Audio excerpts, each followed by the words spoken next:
Let Kelsey's kids eat first, my mother said calmly, her voice carrying across the table. Evan and Lucas can wait. They can share what's left. The room went quiet. My sons froze beside me, forks hovering in the air. Evan glanced at his younger brother, then at me, as if asking whether this was some kind of joke. It wasn't. My mother didn't lower her voice. She didn't soften her tone. She said it in front of everyone, as if she were stating a household rule that had always existed. In that moment, something inside me finally cracked. Not loudly, not dramatically. It cracked the way glass does when it has been under pressure for too long. Before I take you back to where this really began, let me ask you something. As you're listening right now, where are you tuning in from? Because this story didn't start at that dinner table. It started decades earlier, long before my children ever learned what it meant to wait for leftovers. My name is Marianne Holt. I'm 39 years old, a head nurse at a public hospital in Clearwater, Oregon. I live with my husband, Daniel Reeves, and our two sons, Evan and Lucas. From the outside, my life looks stable. I work long shifts, pay my bills, show up for my family. People often describe me as dependable, strong, someone who always has everything under control. What they don't see is that I was trained to be this way. Growing up, responsibility wasn't something I chose. It was assigned to me. My parents, Patricia and Ronald Holt, decided early on that I was the one who could handle things. My younger sister, Kelsey, was different. She was sensitive, creative, fragile, according to my mother. That meant she needed protection. I needed discipline. I started working part-time when I was 16, waiting tables, cleaning offices, doing whatever I could to save money. I had one clear goal. I wanted to buy a used car before college, so I wouldn't have to depend on anyone. I counted every dollar, skipped outings, wore the same shoes until the soles gave out. On my 18th birthday, I had enough saved. That night, my mother sat across from me at the kitchen table. She didn't look apologetic. She looked practical. "Marianne," she said, folding her hands, "we need your savings. Your father's behind on some bills." I remembered tightening my grip on the envelope. "Just for a short time, right? I need the car for school." She nodded. "Of course. Family helps family." 2 weeks later, I came home and saw a different car in the driveway. Newer, cleaner. Kelsey was sitting inside, laughing. "That's Kelsey's now," my mother said when she saw my face. "She needs it more. You're stronger. You'll figure it out." I did figure it out. I walked. I begged rides. I stood in the rain, waiting for buses that never came. And I learned something far more damaging than independence. I learned that my value came from sacrifice. That lesson followed me into adulthood. When my father needed medical bills covered, I paid. When Kelsey needed car insurance, I handled it. When she couldn't afford rent, I sent money. When her credit cards maxed out, I cleared the balances. When my parents struggled with their mortgage, I quietly made the payments, month after month, without my name ever being mentioned. No one thanked me. They didn't have to. This was simply my role. When I got married, I truly believed distance would change things. I thought having my own household, my own children, would finally reset the balance. I imagined my parents seeing me not as the reliable fixer, but as a mother whose family deserved the same care as anyone else's. I was wrong. From the beginning, the difference was subtle enough that I almost convinced myself it wasn't real. When we visited, Alyssa and Noah were guided to the table first. Plates already warm, portions generous. Evan and Lucas were told to wash their hands again, to wait, to be patient. Someone always said it with a smile, as if patience were a virtue reserved only for my children. "Just a minute, sweetie," my mother would say to my boys. "Your cousins are younger." They weren't. Evan was older than Alyssa. Lucas was the same age as Noah. Facts didn't matter. The tone did. The quiet expectation that my children should shrink themselves, should understand their place without being told. At birthdays, the pattern repeated. Kelsey's kids unwrapped gift after gift, while mine sat politely, hands folded, waiting to be acknowledged. If Evan asked when it was his turn, my mother would glance at me and say, "You raised him so well. He knows how to wait." It was always framed as a compliment. It never felt like one. I swallowed my discomfort because I didn't want to be the difficult daughter. I told myself that love came in different forms, that harmony mattered more than fairness. I ignored the way my stomach tightened every time my sons glanced at me, searching my face for permission to speak. to want, to take up space. The night everything broke felt ordinary at first. The house smelled like roasted chicken and buttered rolls. Laughter bounced off the walls. Kelsey was telling a story, dramatic and loud, while my father nodded along. I watched Evan and Lucas sit side by side, backs straight, eyes hopeful. When the food came out, my mother didn't hesitate. "Let Kelsey's kids eat first," she said, already moving plates. "Evan and Lucas can wait for what's left. They can share." She said it the way someone comments on the weather. Neutral, final. For a moment, no one spoke. I felt the heat rise to my face, then drain away entirely. Evan's shoulders stiffened. Lucas stared at the table, his lips pressed together. Kelsey didn't object. She avoided my eyes. I could have argued. I could have asked her to repeat herself, to hear how cruel it sounded. Instead, something inside me went quiet. I stood up. I reached for my son's hands. "We're leaving," I said calmly. My mother frowned, confused. "Marianne, don't be dramatic." I didn't answer. I walked out with my children, the door closing behind us with a soft click that felt louder than any shouting ever could. The drive home was silent. Streetlights passed like slow blinks. When we got inside, I kicked off my shoes and ordered pizza. When it arrived, we sat on the living room floor, boxes open, slices uneven, cheese stretching everywhere. Lucas laughed when the grease dripped onto the carpet. Evan leaned against me, chewing slowly. "This is better," he said quietly. It was. Not because of the food, but because no one was waiting for permission to be valued. As I watched my sons eat, relaxed and unguarded, something settled into place. I understood, with painful clarity, that silence had a cost. I had paid it for years. Now my children were starting to pay it too. And that was something I could no longer accept. Sleep never came that night. I lay awake listening to the house settle, the faint hum of the refrigerator, the steady breathing of my children down the hall. Every sound felt amplified, as if my mind had finally removed a layer of insulation it had relied on for years. In that silence, memories lined up one by one, no longer softened by excuses. For the first time, I saw the pattern clearly. I had taught my sons how to wait, how to lower their expectations, how to accept less without complaint. Not with words, but with repetition, with silence, with my willingness to absorb discomfort so no one else had to. That realization hurt more than any insult ever aimed at me. Daniel found me at the kitchen table just before dawn. I had my laptop open, bank statements scattered around, my coffee untouched. "You're doing this now," he said gently. It wasn't a question. "I have to," I replied. "If I don't look at it, I'll keep pretending it isn't real." He sat beside me and didn't say anything else. That was how he supported me, by staying present without trying to steer the outcome. I pulled records going back years, transfers, automatic payments, emergency checks written in moments of panic that had never truly been emergencies. By mid-morning, the number stared back at me, unambiguous and impossible to soften. Just under $100,000. That was how much I had given my parents and Kelsey over time. Money that never passed through my hands long enough to feel like mine.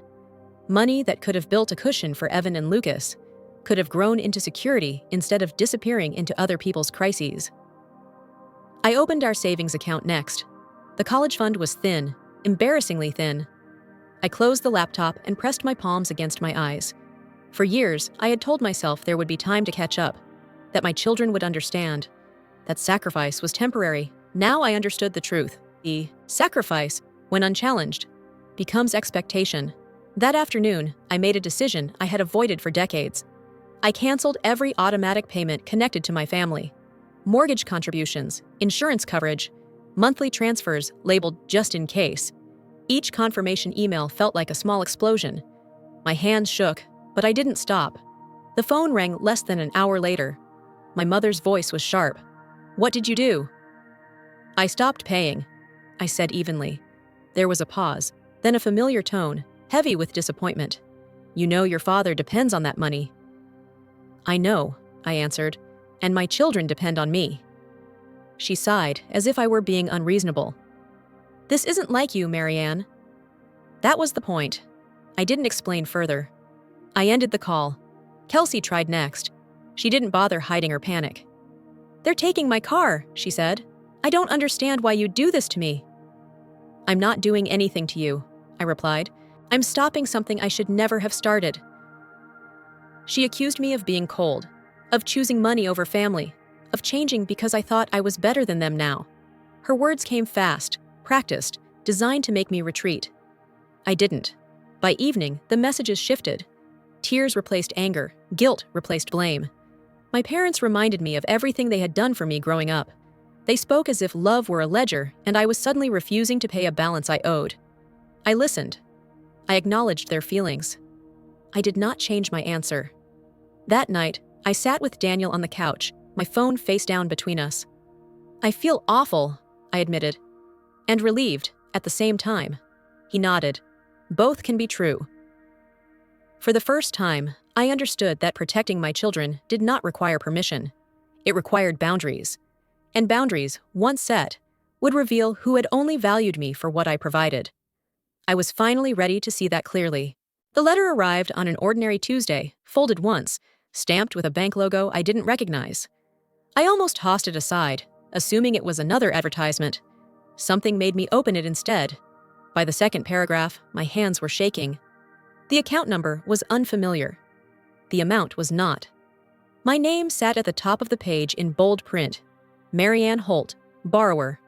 I called the number listed and asked for clarification, expecting a mistake that could be corrected with a few keystrokes. The woman on the line was polite, efficient, and devastatingly calm. "The mortgage was opened 8 years ago," she said. "Your signature is on file." "I've never signed anything like that," I replied, my voice too steady for how fast my heart was racing. There was a pause. Then, "Would you like to schedule an in-person review?" That was how I learned the truth.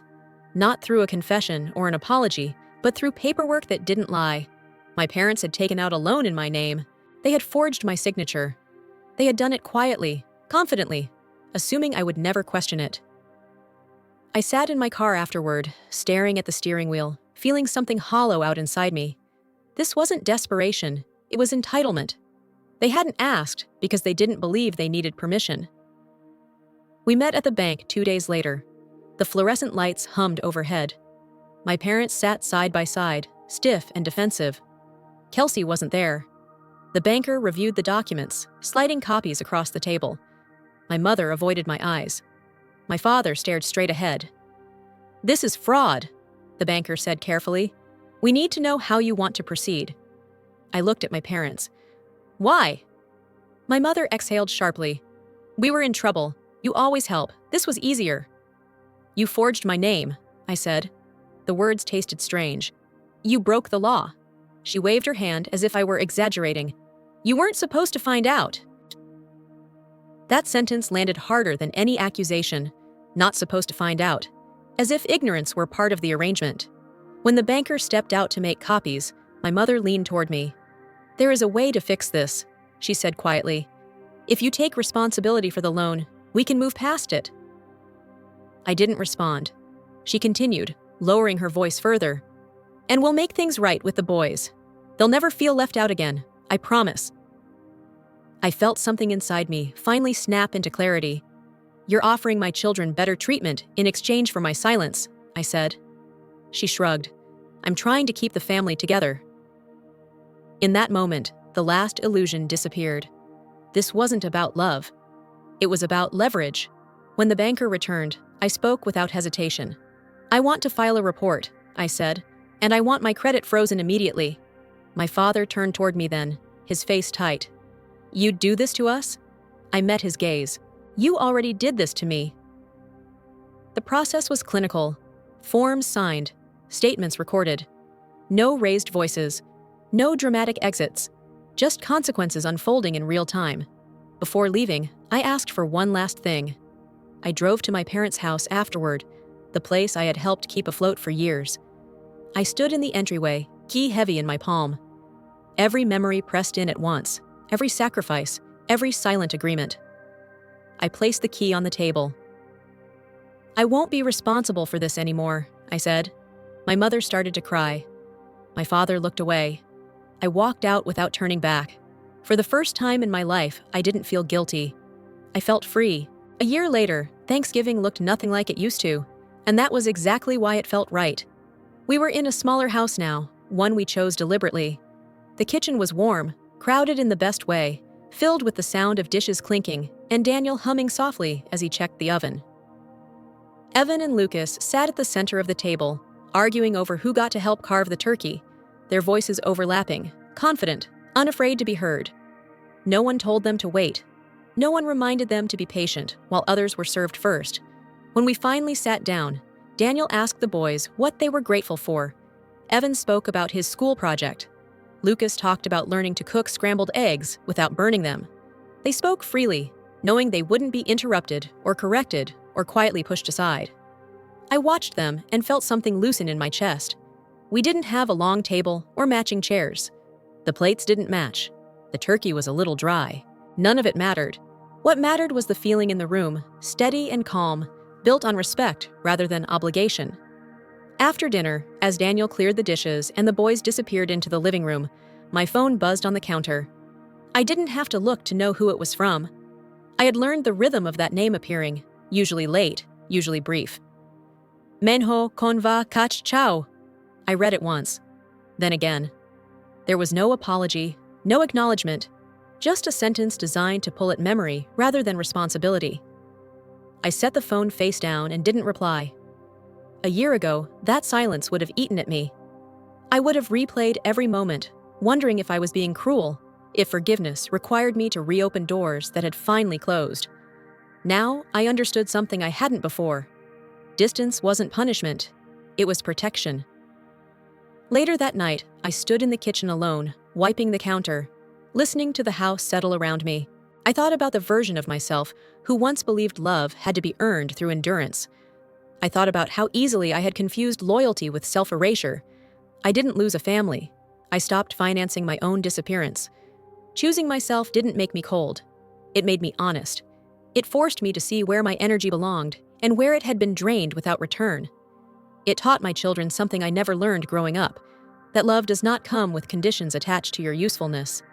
From the living room, I heard Evan laugh, full and unguarded. Lucas called out to ask if I wanted to watch a movie with them. I said yes, and meant it with my whole heart. As I joined them, I realized the quiet truth of this ending. There were no grand victories, no public vindication. There was just a table where no one waited for leftovers and a home where presence mattered more than sacrifice. That was enough. Thank you for listening to this story all the way through. If you've been here from the beginning to the end, I'd love to know where you're listening from. Please leave a comment and tell me your location.